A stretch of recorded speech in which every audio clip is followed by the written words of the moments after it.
Hi everyone, welcome to the biology concept. आज हम जानेंगे types of RNA and the process of transcription के बारे में।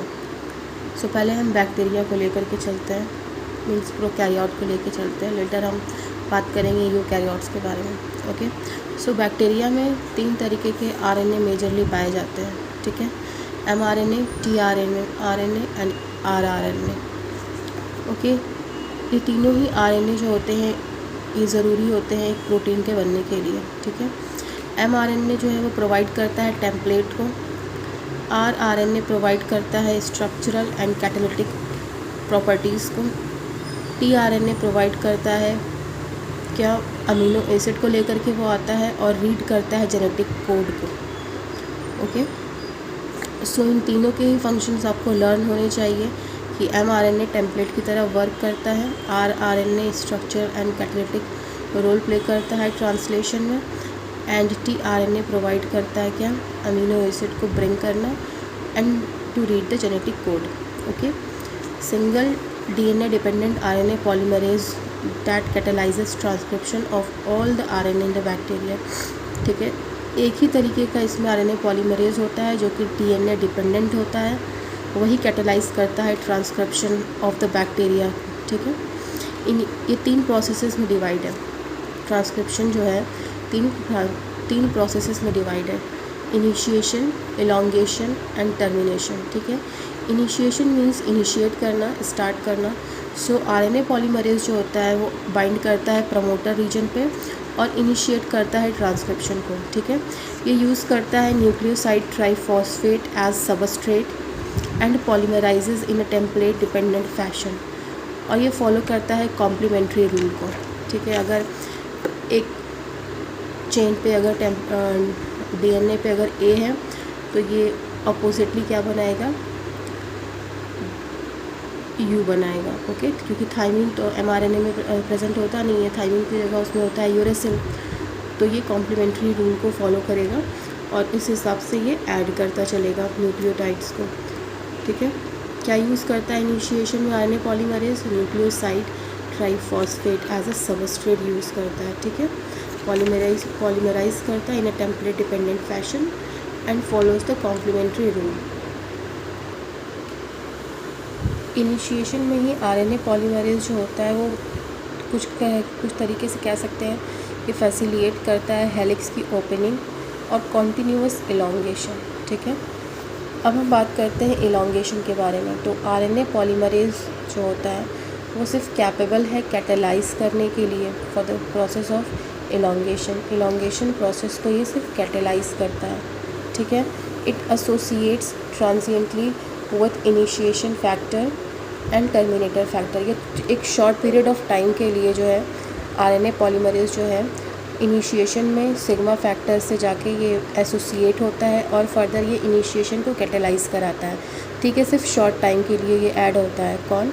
RNA polymerase initiation factor sigma से। ठीक है, RNA पॉलीमरेज जो है सिग्मा फैक्टर से आके एसोसिएट होता है एक शॉर्ट टाइम के लिए और ये इलॉन्गेशन की प्रोसेस को कैटालाइज कराता है। ठीक है, फर्दर ये टर्मिनेट भी कराता है। कैसे? रो फैक्टर पे जाके ये ऐड हो जाता है। रो फैक्टर क्या करता है? टर्मिनेशन में हेल्प करता है। RNA पॉलीमरेज अगर जा कर के रो फैक्टर से एसोसिएट हो जाता है तो ट्रांसक्रिप्शन का टर्मिनेशन हो जाता है। ओके, अगर ये इनिशिएशन फैक्टर जो कि सिग्मा होता है उससे जा कर के अगर ये ऐड होता है कौन? RNA पॉलीमरेज, तो इनिशिएशन ऑफ ट्रांसक्रिप्शन होता है। Okay, I hope this is fully clear to you all. Now the third step is termination. ठीक है, इनिशिएशन, एलोंगेशन, फिर टर्मिनेशन होता है थर्ड नंबर पे। टर्मिनेशन, RNA पॉलीमरेज जो होता है टर्मिनेटर रीजन पे पहुंचता है और नेसेंट RNA जो होता है, जो भी न्यूली बना हुआ RNA होता है वो फॉलो ऑफ हो जाता है। RNA पॉलीमरेज भी फॉलो ऑफ हो जाता है और यहाँ टर्मिनेशन हो जाती है। अब हम कुछ इंपॉर्टेंट पॉइंट्स के बारे में जानेंगे कि जैसे mRNA में RNA की प्रोसेसिंग नहीं होती है। ठीक है, और ट्रांसलेशन और ट्रांसक्रिप्शन दोनों एक ही कंपार्टमेंट में होता है, दैट इज़ साइटोप्लाज्म। प्रोकैरियोट्स में अलग अलग होता है, एक साइटोसॉल में होता है और एक न्यूक्लियस में होता है, बट बैक्टीरिया और प्रोकैरियोट्स में ये सेम कंपार्टमेंट में होता है, दैट इज़ साइटोप्लाज्म। ठीक है, इसमें mRNA की प्रोसेसिंग नहीं होती है। अब हम बात करते हैं यूकैरियोट्स के बारे में, ठीक है। यूकैरियोट्स में आप एग्जांपल ले सकते हैं ह्यूमन का, ठीक है। तो इनमें दो एडिशनल कॉम्प्लेक्सिटीज़ आती हैं, दो एडिशनल कॉम्प्लेक्सिटी आती है। पहला ये कि इसमें एटलीस्ट 3 RNA पॉलीमरेज होते हैं, वेयरएज प्रोकैरियोट्स में सिर्फ एक ही होता है जो सारे कामों को कर देता है, ठीक है। दूसरी इसमें ये कॉम्प्लेक्सिटी ये आती है कि प्राइमरी ट्रांसक्रिप्ट जो होते हैं वो एक्सॉन और इंटरॉन को कंटेन करते हैं, ठीक है। इंटरॉन वो पार्ट होता है जो कि नॉन फंक्शन होता है, नॉन कोडिंग होता है। सो फर्दर इसमें स्प्लाइसिंग होती है, ये एक एडिशनल प्रोसेस हो जाती है यूकैरियोट्स में, ठीक है। प्रोकैरियोट्स में ये सब नहीं होता, ठीक है। So at least 3 RNA polymerase in the nucleus होते हैं, न्यूक्लियस में 3 RNA पॉलीमरेज होते हैं। तो जाहिर सी बात है कट डिवीजन ऑफ लिवर हो जाएगा, बहुत लंबी प्रोसेस हो गई है। नाउ RNA पॉलीमरेज जो है वो ट्रांसक्राइब करता है rRNA को, RNA पॉलीमरेज 2 जो है वो ट्रांसक्राइब करता है mRNA को, mRNA के प्रिकर्सर को hnRNA को, that is heterogeneous nuclear RNA को। RNA पॉलीमरेज 3 जो है वो tRNA को ट्रांसक्राइब करता है, 5SR that is self replicating RNA को ट्रांसक्राइब करता है, snRNA that is small nucleolar RNA को ट्रांसक्राइब करता है, ठीक है। ये भी आपको लर्न होना चाहिए कि RNA polymerase 1 transcribe rRNA, 2 mRNA, 3 tRNA, ठीक है। ये तीनों भी आपको लर्न होने चाहिए, पूछ सकते हैं इसके में भी। अब इतना डीपली क्वेश्चन आ रहा है नीट में तो जाहिर सी बातें हो सकता है, या CUET में ही पूछ सकता है, ठीक है। तो प्राइमरी और सेकंड जो उसकी कॉम्प्लेक्सिटी थी वो ये कि primary transcript contain both exon that is coding region, intron that is non coding regions, जो कि नॉन फंक्शनल होता है, subjected to process called splicing. Splicing में क्या होता है, इंटरॉन को रिमूव किया जाता है, एक्सॉन को इन अ डिफिनाइट पैटर्न इसे क्या किया जाता है, ज्वाइन करा दिया जाता है, ठीक है। ये होती है splicing, removal of intron and joining of exons in a definite pattern, ठीक है। नाउ hnRNA जो होता है undergoes additional processing called capping and tailing, ठीक है। कैपिंग मीन्स आप सिंपल समझ सकते हैं कि RNA के एक साइड पे कैप लगना, टेलिंग एक साइड पे उसकी टेल लगना, ठीक है। जो कैपिंग होती है वो एक अनयूजुअल न्यूक्लियोसाइड की होती है, that is methyl guanosine triphosphate की, is added to ' 5' end of the hnRNA, okay. hnRNA में एक एडिशनल प्रोसेसिंग होती है कैपिंग एंड टेलिंग की। कैपिंग ऑलवेज होती है 5' एंड ऑफ द hnRNA, ठीक है। इसमें क्या ऐड हो जाता है, methyl guanosine triphosphate, okay, this is very important. Methyl guanosine triphosphate add होता है, ओके। नाउ टेलिंग जो होती है वो हमेशा 3' एंड ऑफ द hnRNA पे होती है। इसमें एडिनाइलेज के रेसिड्यू ऐड हो जाते हैं एट 3' एंड, ओके।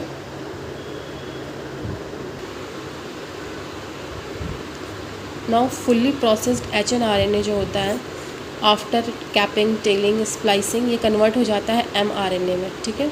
अब ये mRNA को transported out of the nucleus कर दिया जाता है फॉर फर्दर ट्रांसलेशन, ठीक है। यानी hnRNA में जब स्प्लाइसिंग, कैपिंग, टेलिंग ये तीनों ही प्रोसेसेस हो जाती हैं तो ये mRNA में कन्वर्ट हो जाता है और इसे न्यूक्लियस के बाहर भेज दिया जाता है ट्रांसलेशन प्रोसेस के लिए, ठीक है। अब हम NCERT का एक फिगर देखेंगे जो कि यूकैरियोटिक प्रोसेस को शो कर रहा है। सो ये है वो प्रोसेस ट्रांसक्रिप्शन इन यूकैरियोट्स का। यहाँ पे हम देख सकते हैं कि ये एक डबल स्टैंडर्ड DNA शो कर रहा है, ठीक है। ये है RNA पॉलीमरेज और ये RNA पॉलीमरेज जो है अनवाइंड करके DNA को यहाँ से बना रहा है mRNA, ठीक है। ये हम देख सकते हैं, ये प्री mRNA, नेसेंट RNA, ठीक है। तो यहाँ पे हम देख सकते हैं इसकी कैपिंग हुई, कैपिंग, ग्वानोसाइन ट्राइफॉस्फेट ऐड हो रहा है यहाँ पे, ठीक है। ये फॉल ऑफ हुआ, इसमें एक्सॉन इंटरॉन दोनों ही प्रेजेंट है। 5' पे कैपिंग हुई है इसकी, ठीक है, 5' एंड पे इसकी कैपिंग हुई है। देन इसमें RNA स्प्लाइसिंग हुई जिसमें क्या हुआ कि इंटरॉन को रिमूव कर दिया गया, ये राउंड इंटरॉन को रिमूव किया गया और इसमें एक्सॉन्स हैं, ठीक है। 5' पे ग्वानोसाइन ट्राइफॉस्फेट है, पॉली ए टेल, टेलिंग भी इसकी हो गई, एडिनाइलेज की रेसिड्यूज़ हैं इस पर, ठीक है, 3' एंड पे। नाउ ये वापस से क्या हुआ कि इसमें पूरी तरह से इंटरॉन्स हट गई और यहाँ पे सिर्फ और सिर्फ एक्सॉन्स बची, पॉली ए टेल है यहाँ पे ग्वानोसिन ट्राइफॉस्फेट है, ये बन गया एक मैच्योर mRNA, ठीक है। यही है process of transcription in eukaryotes. ठीक है, बिल्कुल सिंपल सी बात है ये मैच्योर mRNA है, इसमें एंटेरॉन नहीं है, इसमें सिर्फ एक्सॉन है, 5 प्राइम पे GPP है एंड पॉली ए टेल है 3 प्राइम पे। ठीक है, दैट इज़ कैपिंग है, टेलिंग है एंड एक्सॉन्स है। ठीक है, thanks for watching, please like share and subscribe. I hope आपको ये आज का टॉपिक बिल्कुल क्लियर हुआ हो।